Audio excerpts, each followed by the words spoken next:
September 25, 1979, Washington, D.C. The ballroom of the Hilton Hotel is sealed off from the outside world. Thick curtains block the windows. Security stands at every entrance. Inside, the air is heavy with cigar smoke, low laughter, and memories that were never written down. 450 men sit at round tables covered in white cloth. They drink whiskey. They speak softly. They watch one another with the kind of eyes that recognize danger even in old age. These men do not officially exist. There are no public records of what they did. No medals describe their real missions. No headstones explain the true reasons men died because of them. They are former operatives of the Office of Strategic Services, the OSS, America's first modern intelligence agency, the shadow that later became the CIA. In this room are saboteurs who blew up Nazi supply lines without leaving fingerprints, assassins who erased targets and walked away unnoticed, spy masters who turned entire resistance movements into weapons. They parachuted behind enemy lines. They strangled men without guns. They carried secrets capable of destroying governments. And tonight, they have gathered for a reunion. Old friends, old rivals, old ghosts. Dinner is ending. Glasses clink. Chairs scrape softly against the floor.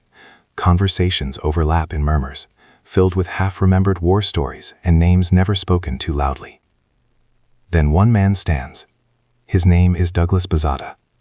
He is not loud. He does not raise his voice. He does not seek attention. But when he speaks, the room begins to quiet almost instinctively. I know who killed General George S. Patton. The words fall into the room like a dropped weapon. Silence spreads outward, table by table, until it becomes complete. No coughing, no movement. You could hear a pin strike the floor. I know who killed him, Bazarta repeats, calmly. Because I was asked to do it. No one interrupts him. No one laughs. In this room, men understand the difference between fantasy and confession. $10,000, Bazarta says. That was the price. A few men glance at one another. Others stare straight ahead. The order came from the top. He continues. From General William Donovan, the director of the OSS, Wild Bill himself. He pauses, then finishes the sentence. And I carried it out. 34 years of silence collapse into a single moment. George S. Patton, the most aggressive American general of World War II, the man who broke through France, the commander who terrified the German high command, the leader whose own soldiers called him blood and guts.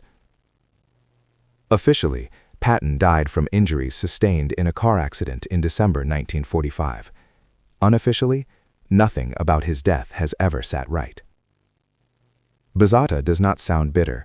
He does not sound angry. He sounds factual, as if describing a completed mission. This is not a room of men who need convincing. These men have killed before, many of them. They know what it looks like when someone invents a story, and what it sounds like when someone remembers one. To understand why this confession matters, you must first understand who Douglas Bazarta was.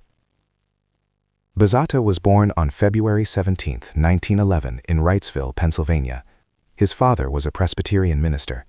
A disciplined household, structured, quiet. Nothing in his early life suggested violence or espionage. He attended Syracuse University. In 1933, he joined the United States Marine Corps, serving until 1937.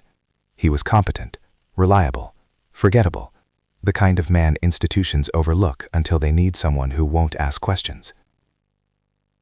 Everything changed in 1942.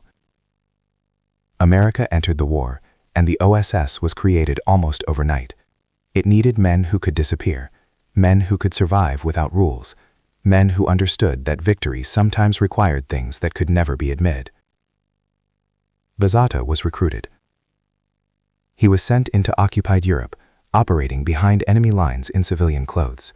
If captured, he would not be treated as a soldier. He would be executed as a spy. He organized resistance units, armed thousands of partisans, sabotaged railways, Bridges, convoys. German patrols hunted him relentlessly. Collaborators watched every village. One mistake meant torture, then death. Bazarta did not make mistakes. Within weeks, he had helped coordinate over 7,000 resistance fighters. German supply routes seized. Entire convoys vanished. His official citations described his service as in keeping with the highest traditions of the United States Armed Forces. But citations never tell the real story.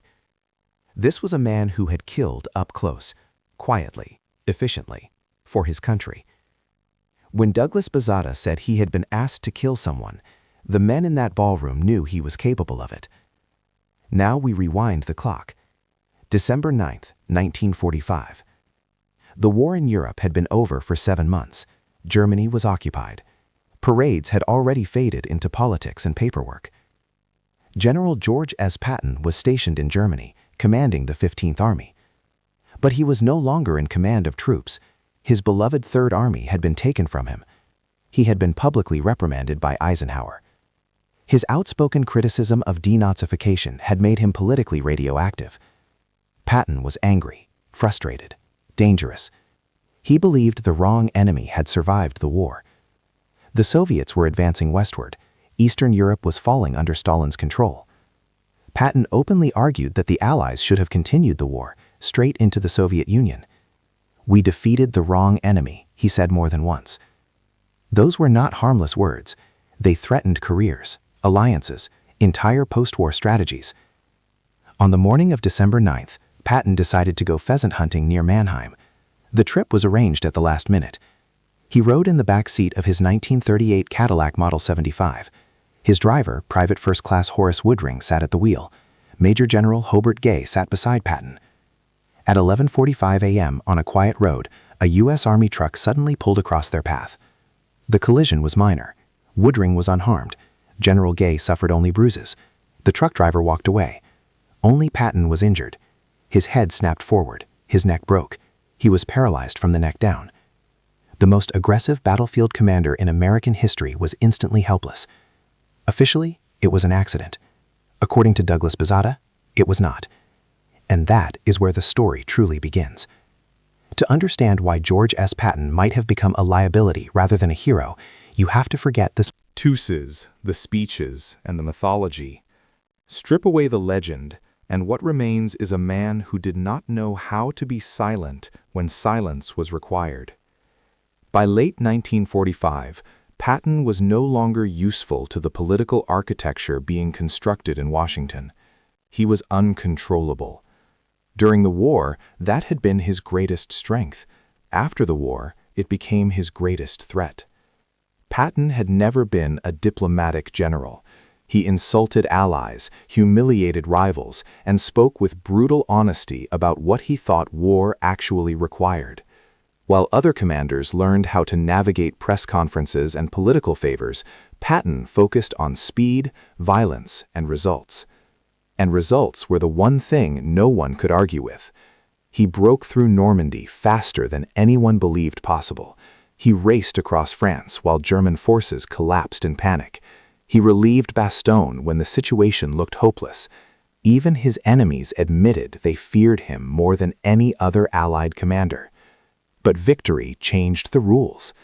In the months after Germany's surrender, Patton found himself surrounded not by enemies, but by administrators, men who spoke the language of policy instead of warfare, men who believed the war was over and wanted the world to move on.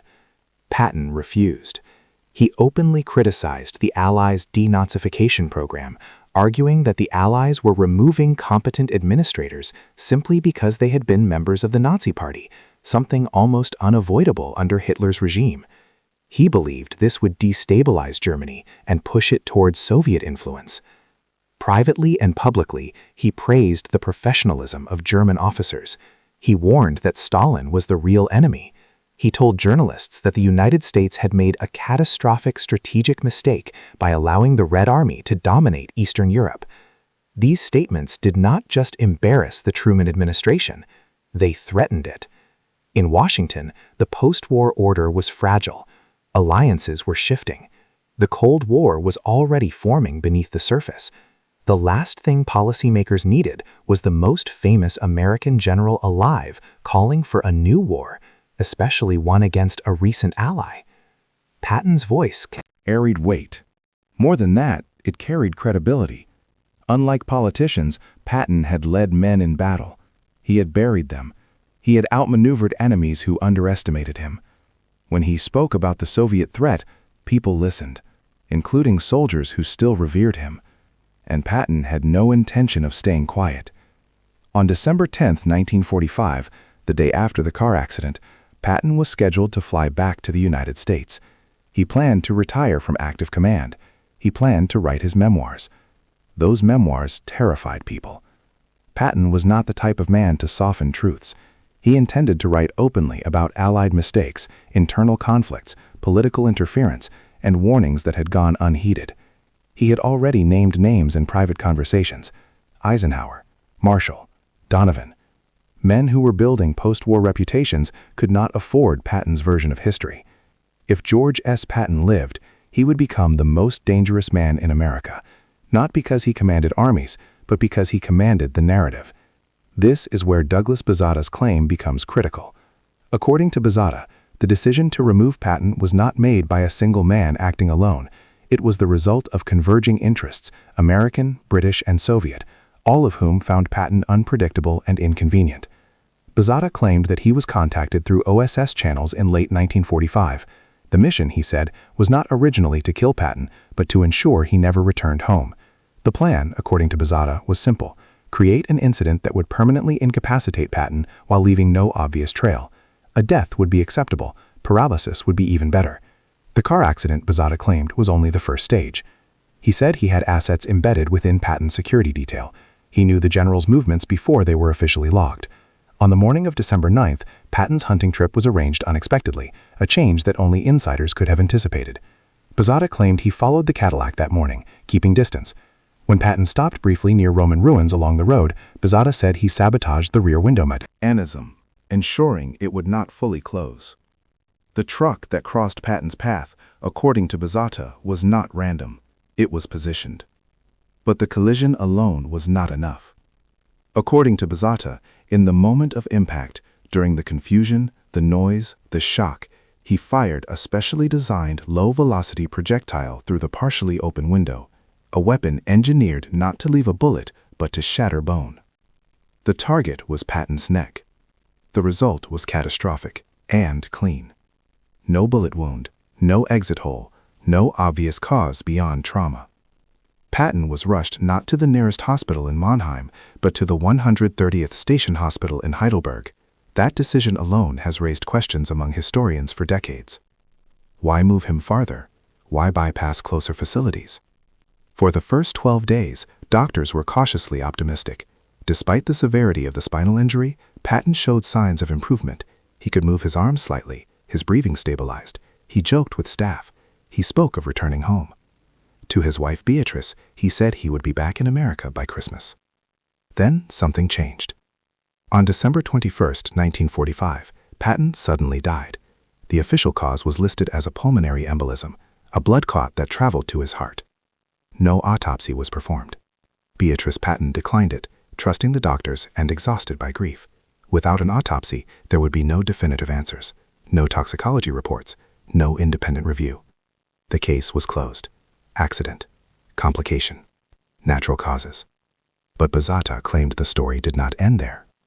According to him, when Patton survived the initial attempt, a contingency plan was activated. He claimed that a Soviet NKVD agent, known only by a code name, was operating in the area. That agent, Bazarta said, administered a cyanide-based compound designed to cause heart failure without leaving detectable traces, a poison engineered to look like a natural embolism. Bazarta said it was administered inside the hospital. If true, it would explain the sudden shift from recovery to death. It would explain the lack of an autopsy. It would explain why so many records vanished or were never completed. And it would explain why no one ever pushed too hard for answers. Patton was buried in Luxembourg among the soldiers of the Third Army, as he had requested years earlier. The world mourned. The legend was preserved. But questions remained. Why was the accident report incomplete? Why was the truck driver never seriously questioned? Why did witnesses disappear into bureaucratic silence? Why did one of the most powerful men in American military history die without a full investigation? Douglas Bazarta never changed his story. He repeated it in interviews. He passed polygraph tests. He provided details only someone with operational knowledge could know. He died in 1999 at the age of 88, buried with honors at Arlington National Cemetery. And he took whatever truth he carried with him into the ground. The question is not whether Patton had enemies. The question is whether he had too many allies who needed him gone. Power rarely announces itself with violence. More often, it operates through silence. After George S. Patton's death, there was no public outcry demanding investigations, no congressional hearings, no aggressive journalists chasing unanswered questions. The most famous battlefield commander in American history died under strange circumstances, and the system moved on almost immediately. That absence is the story. In December 1945, the United States stood at a crossroads. The war was over, but peace had not yet settled. Europe was shattered. Germany was occupied. The Soviet Union controlled half the continent, and Washington was trying to hold together a fragile coalition that had already begun to crack. Patton was a destabilizing force in that environment. He did not speak the language of compromise. He did not understand or accept the idea that enemies could become partners overnight. To Patton, the war had ended too early, with the wrong people still armed, and the wrong ideology expanded unchecked. He said this openly. That openness terrified people who understood how narratives shape power. At the center of this tension sat General George C. Marshall, Army Chief of Staff, architect of Allied victory, and one of the most disciplined men ever to wear an American uniform. Marshall believed in civilian control, institutional loyalty, and order above all else. Patton represented the opposite. Marshall had defended Patton more than once during the war, often against his own instincts. He understood Patton's battlefield value, but by 1945, that value was diminishing rapidly. What remained was risk. Marshall was responsible not only for military efficiency, but for stability, and stability required silence, especially from heroes whose words could inflame public opinion. Then there was Dwight D. Eisenhower. Eisenhower and Patton had a complicated history. They respected each other professionally, but their philosophies diverged sharply. Eisenhower believed in coalition warfare, political coordination, and restraint. Patton believed in decisive action and moral clarity. After the war, Eisenhower's future was political whether he wanted it or not. He unity, calm, trust. Patton represented confrontation. If Patton returned home, wrote his memoirs, and began speaking publicly, Eisenhower's carefully constructed image and the post-war narrative of Allied harmony would fracture. And then there was William Wild Bill Donovan. Donovan's OSS had been dissolved by late 1945. The intelligence community was being reshaped into something permanent, what would eventually become the CIA. Donovan wanted legacy. He wanted continuity. He wanted his organization to survive in peacetime. Scandal was the enemy. A loose cannon like Patton, openly criticizing intelligence failures, secret agreements, and political compromises, threatened to expose uncomfortable truths about how the war had really been fought and how much had been hidden from the public. If Patton spoke, he would not speak alone. He would pull threads, and pulling threads can unravel entire institutions. So the silence after Patton's death was not accidental, it was protective. No one ordered an investigation because no one wanted answers that could destabilize the moment. An autopsy might raise questions. Questions might lead to hearings. Hearings might expose fractures at the top of the Allied command structure. And that was unacceptable. The truck driver involved in the crash, Technician Sergeant Robert L. Thompson, was never seriously interrogated. He was quietly reassigned and eventually transferred to England. His official accident report was incomplete and contradictory. The medical records from the Heidelberg Hospital were sparse. Key details were missing. Timelines were unclear. Witness statements were never cross-examined. This is not proof of murder, but it is proof of disinterest. And disinterest, when combined with motive and opportunity, becomes something else entirely. Patton's wife, Beatrice, was placed in an impossible position. She trusted the army. She trusted the doctors. She was grieving and exhausted. Declining an autopsy was an emotional decision. But it also served the institution perfectly. Without an autopsy, there would be no forensic truth, only memory. And memory can be managed. In the years that followed, Patton's image was as carefully curated. He became a symbol of aggression safely locked in the past. His controversial views were softened. His post-war intentions were forgotten. By the time the film Patton was released in 1970, the man had become myth, dramatic, flawed, but ultimately harmless. The dangerous questions he asked were buried beneath speeches and cinematic music. Then came 1979. When Douglas Bazarta stood in that Hilton ballroom and claimed responsibility for Patton's death, the reaction was not outrage. It was discomfort. Men in that room understood how intelligence operations worked. They understood plausible deniability.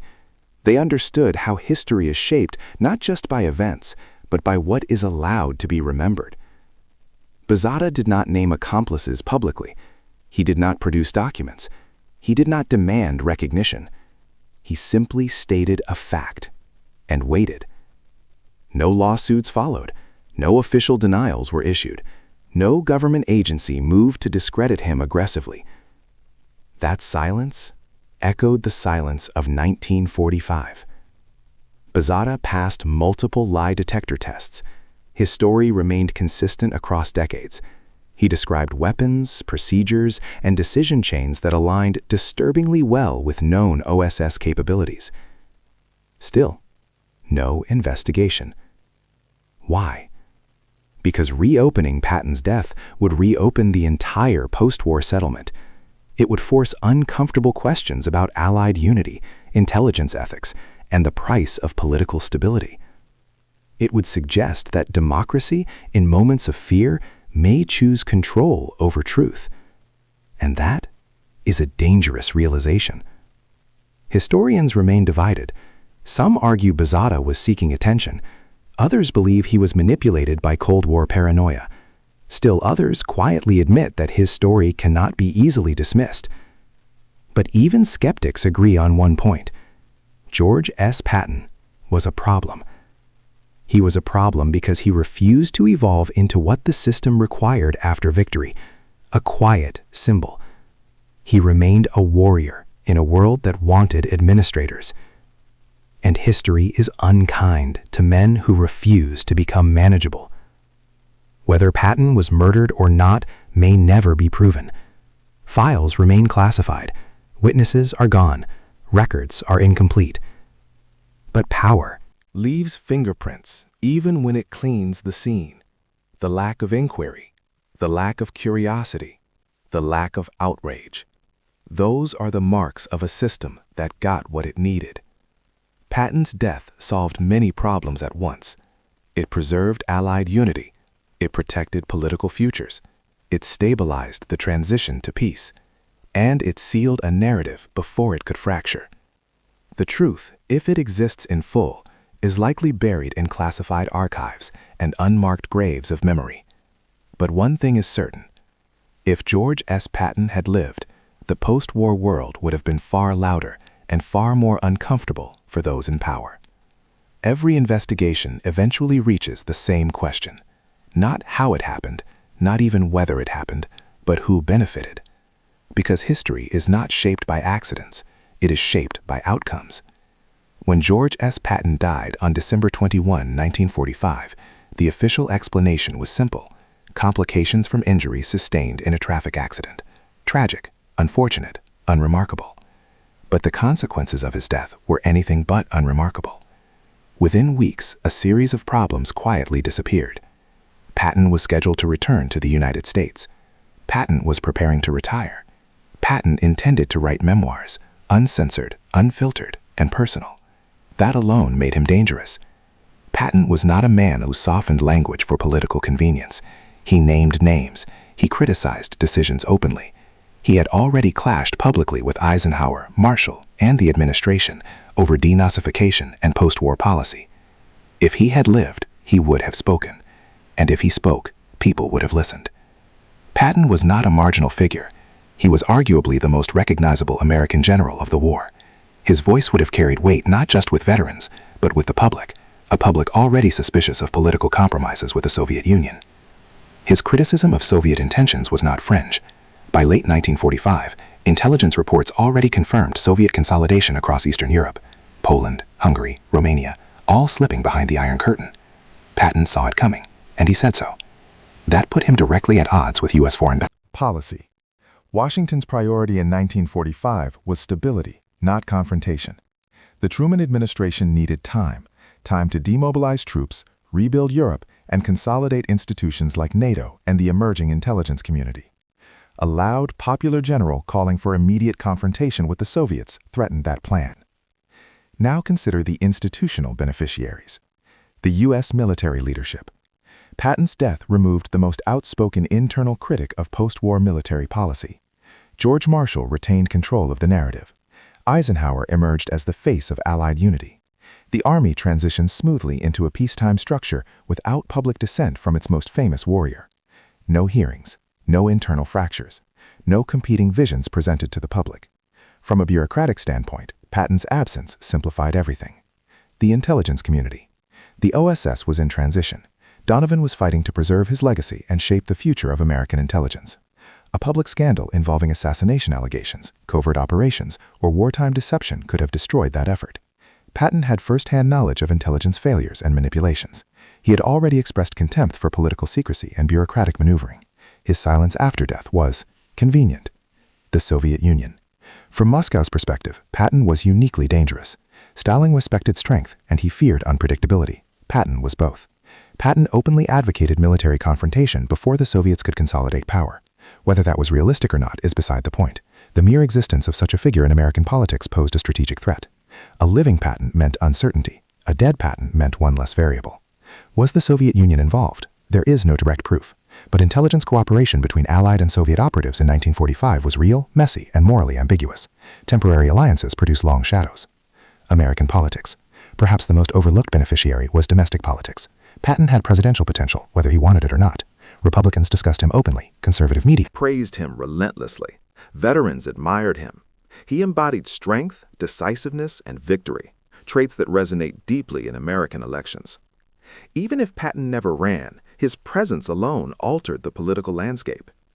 His death removed an unpredictable political force at a moment when the country was entering an uncertain future. That future required controlled messaging.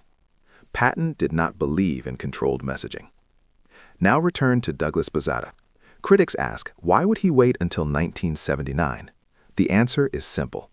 Because before then, the system that benefited from Patton's silence was still intact. In 1945, speaking would have been treason. In the 1950s, it would have been career suicide. In the 1960s, it would have been dismissed as Cold War paranoia. By 1979, the world had changed. Vietnam had shattered blind trust in institutions. Watergate had proven that governments lie. Americans were finally ready to question official narratives, even sacred ones. Bazarta did not demand belief, he offered context. And context is dangerous.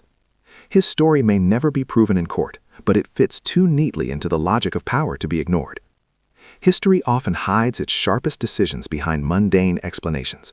A car accident, a medical complication, a grieving widow declining an autopsy. Each element is plausible. Together, they form a shield, and shields exist for a reason.